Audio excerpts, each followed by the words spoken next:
crépuscule des idoles, le problème de Socrate. 1. De tout temps, les sages ont porté le même jugement sur la vie.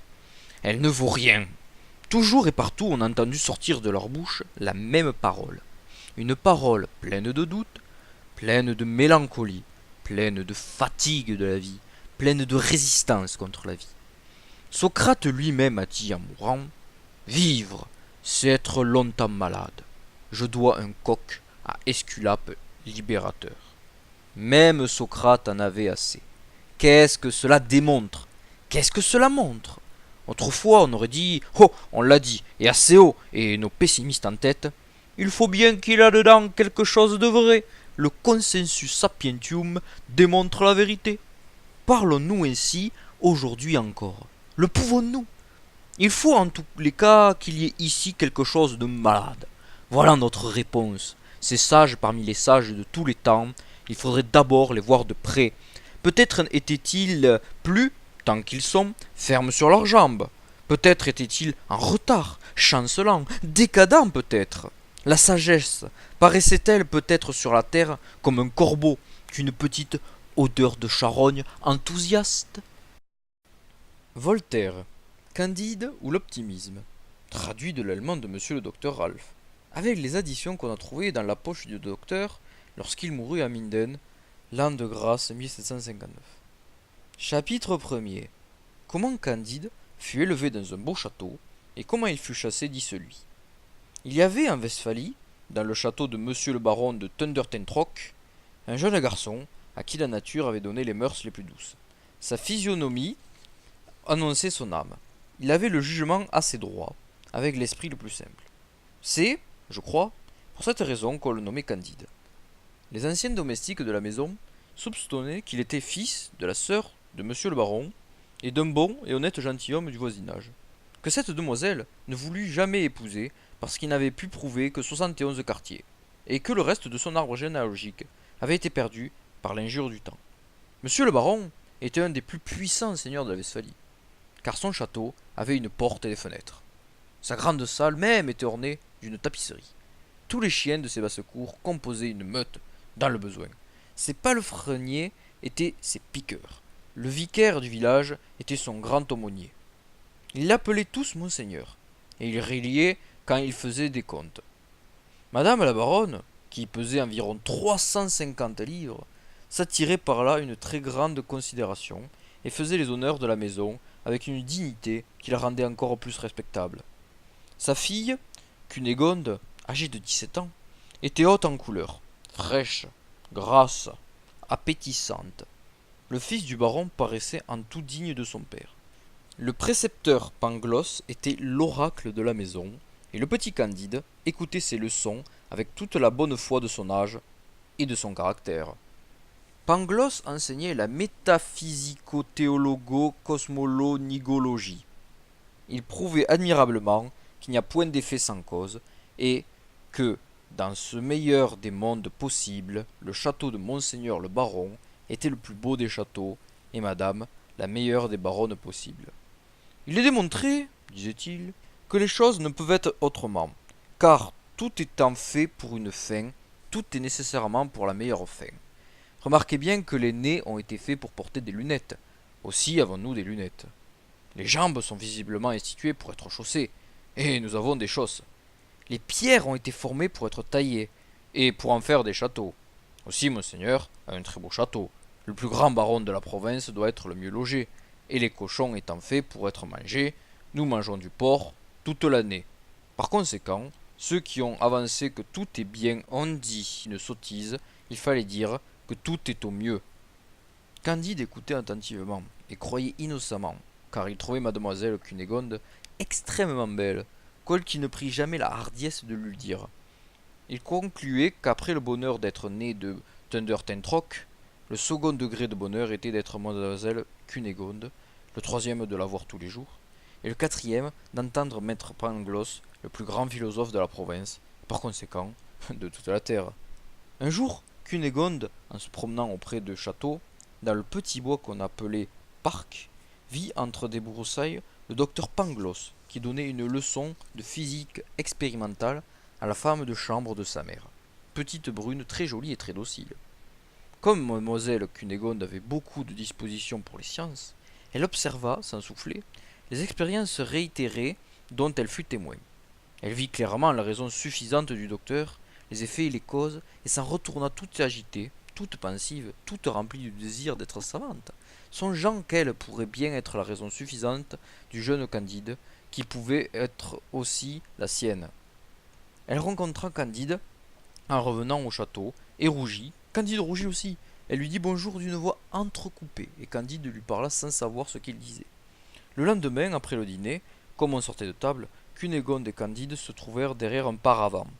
Cunégonde laissa tomber son mouchoir. Candide le ramassa. Elle lui prit innocemment la main. Le jeune homme baisa innocemment la main de la jeune demoiselle avec une vivacité, une sensibilité, une grâce toute particulière. Leurs bouches se rencontrèrent. Leurs yeux s'enflammèrent. Leurs genoux tremblèrent. Leurs mains s'égarèrent. Monsieur le baron de Thundertentrock passa auprès du paravent, et voyant cette cause et cet effet, chassa Candide du château à grands coups de pied dans le derrière. Cunégonde s'évanouit. Elle fut souffletée par madame, la baronne, dès qu'elle fut revenue à elle-même, et tout fut consterné dans le plus beau et le plus agréable des châteaux possibles. Joachim du Bellay, Les Antiquités de Rome. 1. Divin esprit, dont la poudreuse cendre gît sous le fait de tant de murs couverts, non votre lot, qui vif par vos beaux vers, ne se verra sous la terre descendre. Si des humains la voix se peut entendre, depuis ici jusqu'au fond des enfers, soit à mon cri, les abîmes ouverts, tant que d'à-bas vous me puissiez entendre. 3 fois cernant, sous le voile des cieux, de vos tombeaux, le tour des vos cieux, à haute voix 3 fois, je vous appelle. J'invoque ici votre antique fureur, en cependant que d'une sainte horreur, je vais chantant votre gloire plus belle. Tibulle, Élégie, livre 2, chant 6. Castra macer sequitur, tenero quid fiet amori? Sit comes, et colo fortiter armagerat? Et seu longa virum terrae via seu vaga ducent aecora. Cum telis adlatus ire volet? Ure, puer, queso tua qui ferus otia liquit, atque iterum eronem sub tua signa voca. Quod si militibus parces, erit hic quoque miles, ipse levem galea, qui sibi portet aquam. Castra peto, valeatque venus, valeantque puellae, et mihi sunt vires et mihi facta tuba est. Magna loquor, sed magnifique mi magna locuto, excuntiunt closae fortia verba fores. Iu ravi quotiens rediturum ad limina nunquam, cum bene iu ravi pes tamen ipse redit. Acer amor fractas utinam tua tela sagitas silicet, extinctas aspiciamque faces, tu miserum torques, tu me mi dira precari, cogis et insanamente nefenda loci. One Punch Man, tome 1, troisième punch, bonjour les dégâts. Mouahaha, ça y est, mon ultime stéroïde anabolisant, le muscloïde royal est enfin achevé. Tiens frérot, en buvant ça, tu obtiendras la force que tu as toujours convoitée. Merci frérot.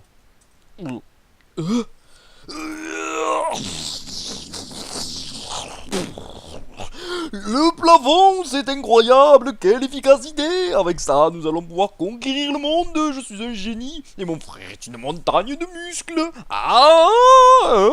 Il est pas devenu un peu trop grand là? Le laboratoire s'effondrerait, aide-moi frérot, je suis coincé sous les débris. Clic, là. Oui, parfait! Je suis le cerveau et toi les muscles! Une intelligence ultime et un corps surpuissant! Ensemble, nous sommes invincibles! Nous allons tout conquérir! Nous serons bientôt les rois du monde! Je voulais devenir l'homme le plus fort du monde. C'était mon rêve. Qu'est-ce que c'est? Oh! Un titan! Un monstre! Sauf qui peut! Il a détruit la ville d'un seul coup de poing. Génial, frérot! Des milliers de personnes viennent de mourir! Parfait! Allons détruire la ville voisine. Alerte, évacuation d'urgence. Fléau de niveau démon. Un titan est apparu dans la ville D. Toute la ville a été détruite. Quoi? Le titan se dirige à présent vers B, la ville voisine. Tous les habitants sont priés d'aller se mettre à l'abri. Ouah! Au secours! C'est la fin du monde! Eh oh, ne poussez pas! Maman! Oh, j'ai fait tomber mon portable! Eh, ne vous arrêtez pas en plein milieu! Mouhaha, vas-y, massacre-les tous, montre-leur qui nous sommes. Que? C'est qui ce type en face?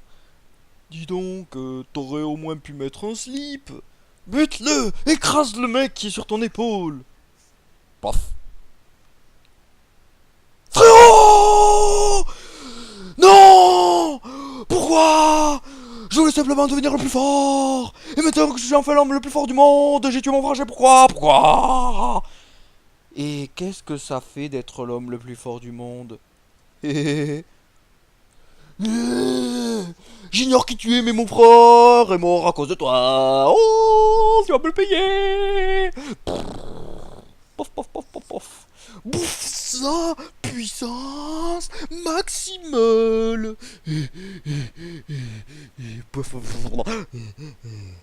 Je suis l'homme le plus fort du monde. Mais quelle est cette sensation? Je ressens comme un vide intérieur. Ouais, ça me fait ça aussi.